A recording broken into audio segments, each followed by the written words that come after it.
So we know we have a lot of skin cells. However, what happens if a single skin cell becomes cancerous? Well, if a single cell becomes cancerous, then it starts to divide uncontrollably. And now that it's dividing uncontrollably, it can lead to a tumor, which can lead to cancer. So how exactly does this happen? How does a cell become cancerous and start to divide uncontrollably? Well, to understand this, let's focus on a single cell. So we have our cell with our nucleus and our genome.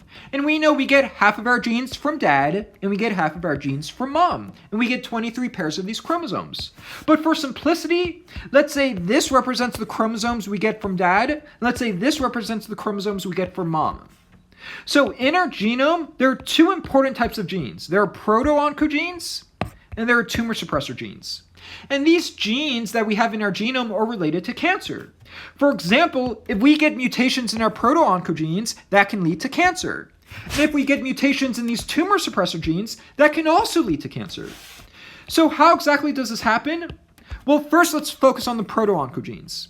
So if we get mutations in these proto-oncogenes, what happens is these oncogenes encode proteins that promote the cell cycle. So that's what proto-oncogenes are. They create proteins that promote the cell cycle. So let's do an example. So again, let's say this is a chromosome we get from dad, and this is a chromosome we get from mom. And we know every gene we get 2 copies of. We get 1 copy from dad and 1 copy from mom. But let's say this part of the chromosome encodes a proto-oncogene.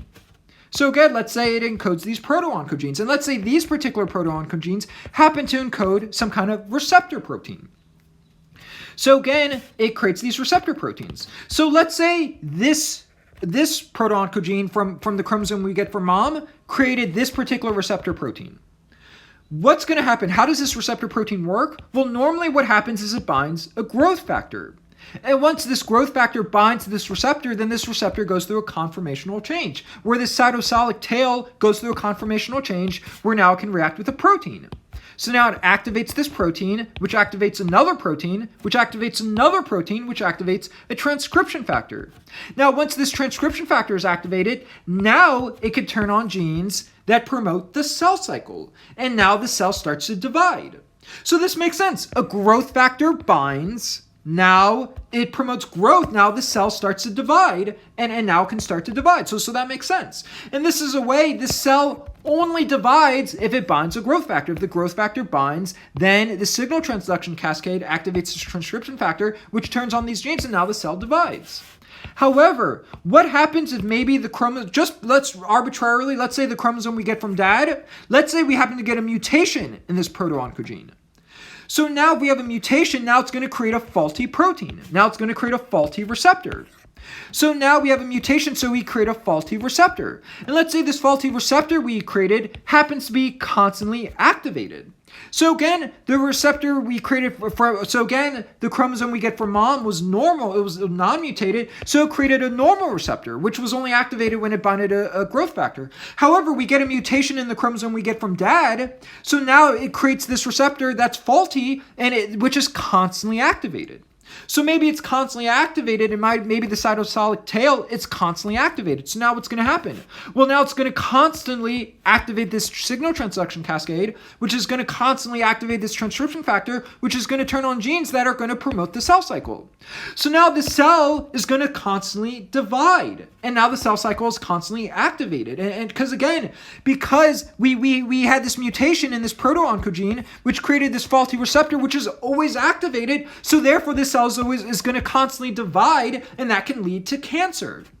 So again, remember, the way this normally works is normally if the chromosome is normal, for example, let's say the chromosome we get from mom happened to be normal, then it'll create a normal receptor. So normally what happens is only if the growth factor binds, then the cell divides. So that's normally the way things work. But if we, unfortunately, for example, maybe the chromosome we get from dad happened to have a mutation in this proto-oncogene, now creates a faulty receptor that's constantly activated.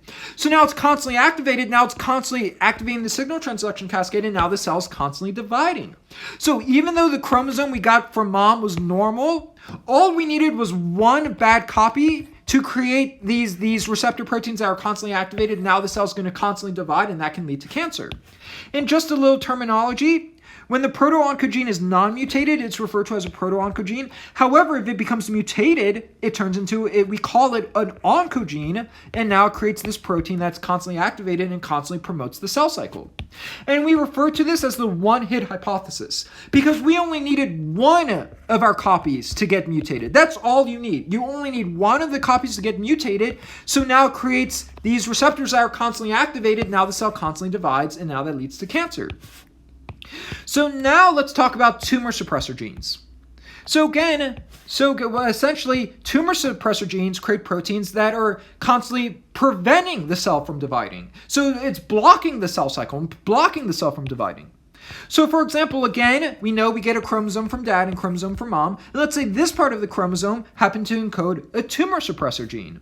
So for example, the most common and famous tumor suppressor gene is p53. So let's say this part of the genome encodes this p53 tumor suppressor gene. So what does p53 do?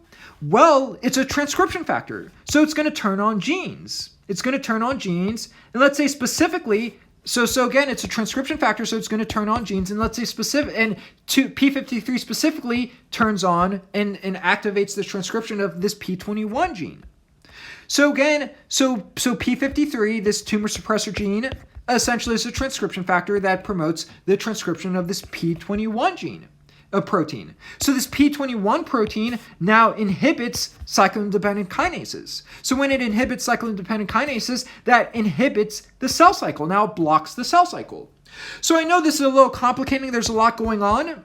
But to simplify it, again, we get chromosome from dad, chromosome from mom, and let's say this part of the chromosome encodes this tumor suppressor gene, this p53. And again, for simplicity, let's just say this p53, when it's activated, it blocks the cell cycle. It inhibits the cell cycle. So I like to think of this p53 as a downer. When it's activated, it's constantly stopping and blocking the cell cycle. So now this p53 is activated, it's blocking the cell cycle, now the cell isn't dividing. But what happens is when this p53 is inactivated, now it can't block the cell cycle, so now the cell cycle can go uninhibited, and now the cell divides. So again, I know it's a little complicating, but the point is, when p53 is activated, it blocks the cell cycle. When it's inhibited, it can't block the cell cycle, so now the cell can divide uninhibited. So when it's inactivated, now the cell can divide. But so normally what happens if we have a lot of DNA damage? Well, if we have a lot of DNA damage, we should not divide. Because if we have a lot of DNA damage and a lot of mutations, we should not divide. We shouldn't divide and replicate these damaged genomes to create new damaged cells. So if we have a lot of DNA damage, we should not divide. We should not go through the cell cycle, and we should not divide and create and replicate this genome and create new cells. So that makes sense. So normally what happens is if we have a lot of DNA damage, essentially a protein senses that DNA damage, which essentially what happens is then it activates p53. And when it activates p53, now that stops the cell cycle. So this makes sense. If we have a lot of DNA damage, we should activate p53 and we should stop the cell cycle. We should not divide and create new cells. Because again, if we have a lot of DNA damage, we don't want to divide. We don't want to divide and create new cells with DNA damage. So therefore, if we have a lot of DNA damage, we should stop the cell cycle. So we do this through p53. A lot of DNA damage, we activate p53, and when p53 is activated, it stops the cell cycle. However, what happens if maybe now arbitrarily, let's say the chromosome we get from mom, let's say it happened to have a mutation in this p53 gene. So now it creates a mutated p53. What's going to happen with this mutated p53? Well, maybe this mutated p53 is constantly inactivated. So again, we had a mutation from the chromosome from mom, maybe we had a mutation in this p53 gene. So now we create a faulty p53 protein that's constantly inactivated. So if it's constantly inactivated, what's going to happen? Well, now, even if we have DNA damage, normally what happens is DNA damage activates p53 and stops the cell from dividing.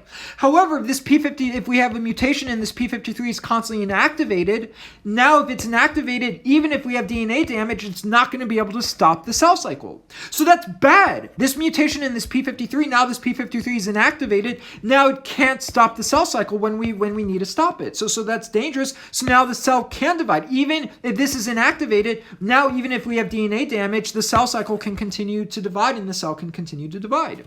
However, fortunately, what happens is, remember, we have a backup copy. We get the chromosome from dad. And let's say the chromosome from dad happens to create normal p53.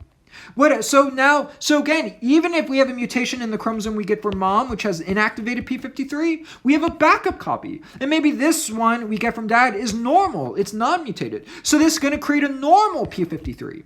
So if it creates a normal p53, what's going to happen? Now, if we have DNA damage, it's going to activate the p53 and it's going to stop the cell cycle, which is good. So we need this p53 to be active. Well, we need functioning p53 to stop the cell cycle when we have DNA damage. However, so fortunately, because we have two copies, even though the copy from mom was mutated and it created inactive p53, we had a backup copy from dad, which was activated. So now DNA damage can stop the cell cycle. Now the cell won't divide and it won't lead to cancer. However, what if, very unfortunately, what if both copies happen to be mutated? So the chromosome from dad and the chromosome from mom happen to have mutated genes for this p53. Now they're both going to create inactivated p53. And now we're screwed. Now we're out of luck. If both p53 copies are inactivated, now let's say they're both inactivated and let's say we have a lot of DNA damage. Unfortunately, the cell's going to still divide. It's going to still divide to create new cells with DNA damage, and that can lead to cancer. Because again, it's this p53 that senses the DNA damage, and when it senses the DNA damage, it stops the cell cycle, and it stops the cell from becoming cancerous. However, if both copies are mutated, now we're screwed. Now, even if we have DNA damage, we have no means to stop the cell cycle, and therefore the cell's going to divide uncontrollably and can lead to cancer. So again, this is referred to as the two-hit hypothesis. So for these tumor suppressor genes, we need two hits. We need a mutation on both dad and mom to lead to cancer. Remember, that's different from proto-oncogenes. So these proto-oncogenes, you just needed one hit. You just needed one of them. And again, we explained that with the receptor. So with tumor suppressor genes, we have the two-hit hypothesis where both copies from mom and dad both have to be mutated to lead to cancer. However, with proto-oncogenes, it's the one-hit hypothesis where only one of them, either from dad or from mom, only one of the copies need to be mutated, and that's sufficient to lead to cancer.